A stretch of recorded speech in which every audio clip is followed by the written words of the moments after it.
Hello students, welcome back to my channel Commerce Tute, your flight to success. And yes students, today we are going to discuss about the secondary functions of banks, commercial banks. ठीक है, but in the previous videos I hope you all have seen the primary function students. हमने detail में उसको discuss किया है.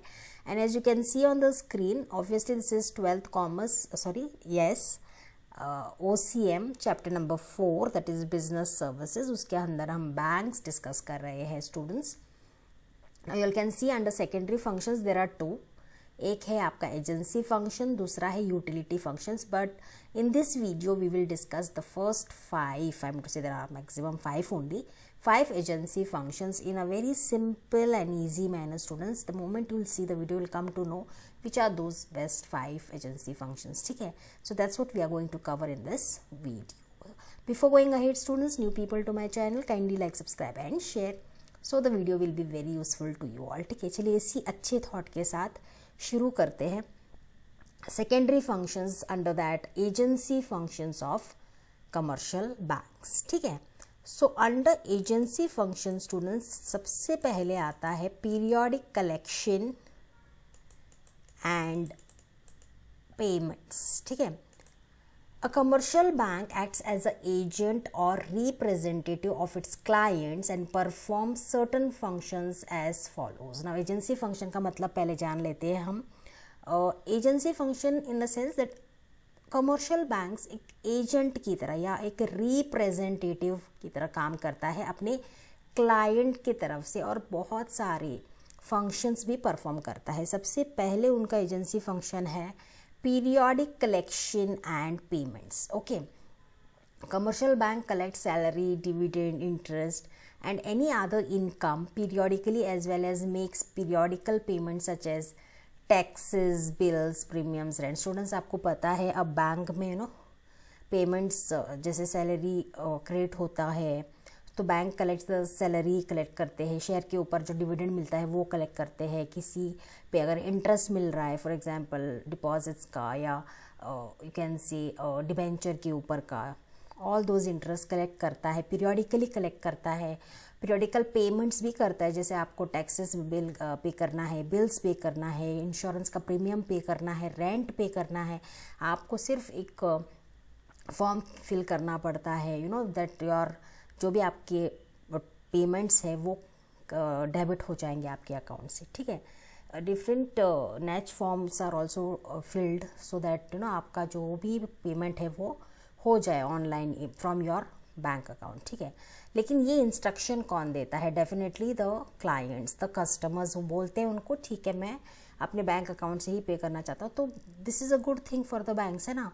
Bank भी ये काम करती है, बहुत स्मूथली ये फंक्शन करती है. कलेक्शन, पेमेंट्स ये चलता ही रहता है, ये ट्रांजेक्शन्स होते ही रहते हैं students. So once the customer is giving the permission then the bank does it. ठीक है, कमर्शियल बैंक को क्या फ़ायदा होता है फिर इससे? ऑब्वियस है, बैंक तो फ्री में नहीं करेगी. Commercial bank will charge a certain fixed amount quarterly और annually in the form of service charge. जो भी सर्विस वो प्रोवाइड करती है, सैलरी जो भी कलेक्शंस करती है, पेमेंट्स करती है, उसका बैंक एक छोटा सा हिस्सा लेती है as a form of service charge from the customers for providing such services. Obviously banks तो फिर इसीलिए होते हैं, बहुत सारे सर्विसेज वो कस्टमर को देते हैं. बहुत सारे हैं जो हम आगे भी देखेंगे और हमने थोड़े बहुत प्रीवियस वीडियोस में भी देखा, जैसे ओवरड्राफ्ट फैसिलिटी भी था, है ना. That second important agency function है portfolio management. Students, what is portfolio management? अभी हमको पता है कि नाउ बहुत सारे जो बैंक्स है, लार्ज कमर्शियल बैंक्स है, वो क्या करते हैं, buying and selling of securities अब ऑनलाइन करना शुरू कर दिया उन्होंने. जैसे कि शेयर्स हम सुनते हैं, यू नो. अब तो recently people have also heard that Zomato have come into the shares and all and people have started collecting, और उनके शेयर प्राइजेस बढ़ भी गए थे, है ना. तो all this activities are taken by the large commercial banks. वो परचेज और सेल करते हैं शेयर्स का, बॉन्ड्स का, डिबेंचर्स का on behalf of the clients. ठीक है, क्लाइंट्स के बिहाफ पर वो उनका पैसा शेयर में डाल देते हैं, बॉन्ड्स में डाल देते हैं. और इन चीज़ों को हैंडलिंग जो बैंक करता है, हैंडलिंग ऑफ द सिक्योरिटीज़ जो है, इसको हम पोर्टफोलियो मैनेजमेंट कहते हैं. ठीक है, now due to this facility more clients are opting for such services of commercial banks. तो क्या होता है कि जब ये फैसिलिटी दिया जाता है बैंक से तो कस्टमर या क्लाइंट भी इन सर्विसेज को लेते हैं जो कमर्शियल बैंक प्रोवाइड करते हैं, ठीक है। It's very good thing, it's one of the best way to invest their money also. तो बैंक की काम क्लाइंट के बिहाफ पर करता है, ठीक है। Then third important agency function is fund transfer. Students, who is not aware about fund transfer, है ना।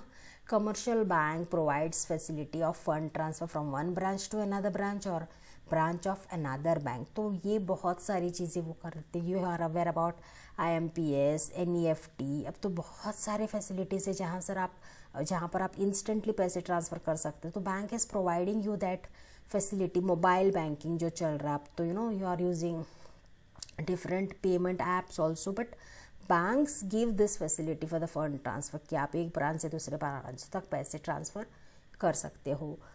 And why this things are done, because बहुत सारे जो काम है वो आसानी से हो जाते हैं विदाउट एनी प्रॉब्लम। और okay, so that's why commercial banks come with various initiatives to make the transactions hassle free. आराम से आप पैसे ट्रांसफ़र कर सकते हो, ठीक है। So third important agency function is fund transfer. Fourth is dematerialization. Students, bank provides dematerialization facilities to their clients to hold the securities in an electronic format. जो शेयर्स के बारे में मैं बात कर रही थी कि अगर आपने किसी कंपनी के शेयर्स खरीदे तो आप शेयर होल्डर हो जाते हो, राइट। अब मैनुअल शेयर सर्टिफिकेट नहीं मिलता, you have to open a demat account. Students, demat means dematerialisation. What is dematerialisation? अगर आप वो शेयर्स या सिक्योरिटीज़ डिजिटली होल्ड करते हो या इलेक्ट्रॉनिक फॉर्मेट में उसको होल्ड करते हो, उसको हम डीमटेरियलाइजेशन कहते हैं। और ये फैसिलिटी बैंक प्रोवाइड करती है on behalf of home, on behalf of the clients. Obviously it undertakes the electronic transfer of shares in case of purchase और सेल. जो भी क्लाइंट के बिहाफ पर जो भी वो परचेज करना है या सेल करना है, ये काम इलेक्ट्रॉनिकली बैंक करती है क्लाइंट्स के लिए, ठीक है. So this is again very important and very good service which is provided by the banks. Last but not the least, foreign या forex transactions. Now what is forex transaction? Students, forex transaction और कुछ नहीं, foreign exchange को कहा जाता है. अब क्या होता है यहाँ पे? obvious है, अब बैंक में purchase और sell foreign exchange on behalf of its clients. तो बैंक क्या करती है? foreign transaction में involve करती है on behalf of the clients, that is buying or selling. A bank purchases foreign exchange from its clients which the clients receive from the foreign transactions and sell the foreign exchange when the clients need it for overseas transaction. मतलब वो foreign exchange transactions का भी ख्याल करती है, client से foreign exchange लेती है और जो क्लाइंट रिसीव करते हैं फॉरेन ट्रांजेक्शन फिर उनको सेल करती है. In this case the bank acts as an intermediary in foreign exchange transactions also in case the client need it for overseas transactions. So you can see the transactions foreign exchange तक हम जा पहुँचे. So this is one of the bestest ways how a client can they can buy and sell the foreign exchange, है ना, because the banks are providing it a facility to the clients and they can easily deal with the transactions, ठीक है. तो ये 5 agency functions है students. If you have understood बहुत clarity के साथ अगर ये आपको समझ आ गया तो there is no need to रटोफाई ऑल्सो.